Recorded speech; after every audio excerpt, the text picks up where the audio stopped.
भीषण गर्मी के चलते नागपुर में मौत के आंकड़े बढ़ने लगे हैं। इनमें अस्पतालों में भर्ती मरीजों के साथ ही फुटपाथ सहित खुले आसमान में रहने वाले अधिकांश लोग शिकार हो रहे हैं। पिछले एक महीने में मेडिकल और मेयो अस्पताल में सबसे अधिक लावारिस लाशें पोस्टमार्टम के लिए लाई गई। एक दिन पहले ही मेडिकल के पोस्टमार्टम गृह में 27 शवों का पोस्टमार्टम किया गया। बढ़ते मौत के मामले में प्रशासन ने डेथ ऑडिट कमेटी का गठन किया है। नागपुर शहर का तापमान 45 डिग्री तक पहुंच गया है। भीषण गर्मी की चपेट में शहर भट्टी की तरह जल रहा है। गर्मी के इस मौसम में उष्माघात से मरने वालों की संख्या बढ़ गई है, परंतु स्थानीय प्रशासन द्वारा इस गर्मी में अब तक किसी के भी लू लगने से मौत होने का कोई भी खुलासा नहीं किया है, परंतु वास्तविकता इससे परे दिखाई दे रही है। मेडिकल अस्पताल में 1 मई से 30 मई तक कुल 307 शवों का पोस्टमार्टम किया गया। इनमें 16 शव अज्ञात थे।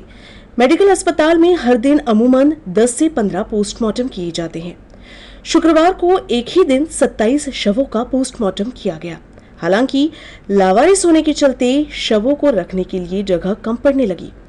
48 घंटे तक लावारिस शवों को शीत गृह में रखा जाता है और बाद में परिजनों के नहीं मिलने पर पुलिस द्वारा अंतिम संस्कार किया जाता है। मेडिकल हॉस्पिटल में महीने भर में ट्रॉमा सेंटर में 91 मरीजों की मृत्यु हुई।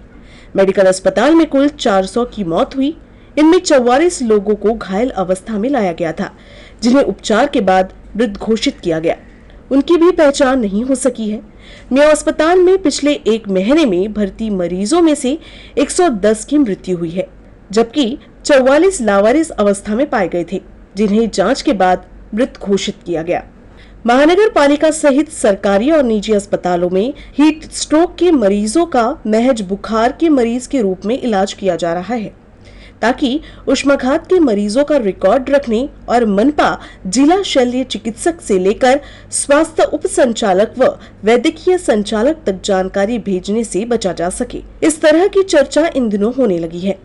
पिछले 5 दिनों में ही तापमान 43 से 45 डिग्री के बीच बना हुआ है। अत्यधिक गर्मी के कारण शरीर का तापमान संतुलित नहीं रह पाता और हीट स्ट्रोक होता है। इसीलिए मेयो और मेडिकल अस्पताल सहित मनपा अस्पतालों में कोल्ड रूम तैयार किए गए हैं, लेकिन मेयो अस्पताल में ही केवल 2 लोगों की भर्ती होने की जानकारी है।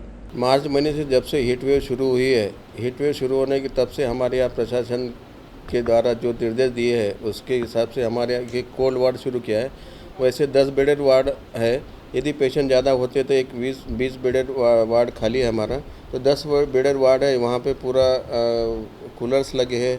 वहाँ पे एक स्प्रिंकलर लगा है कि जैसे ज़्यादा टेम्परेचर आता है तो स्प्रिंकलर से पानी दे के स्पंजिंग करके पेशेंट टेम्परेचर कैसा कम किया जाए। वहाँ पे जो टेम्परेचर कम करने की जो मेडिसिन पूरे अवेलेबल है और वो स्टाफ वहाँ पे अवेलेबल है।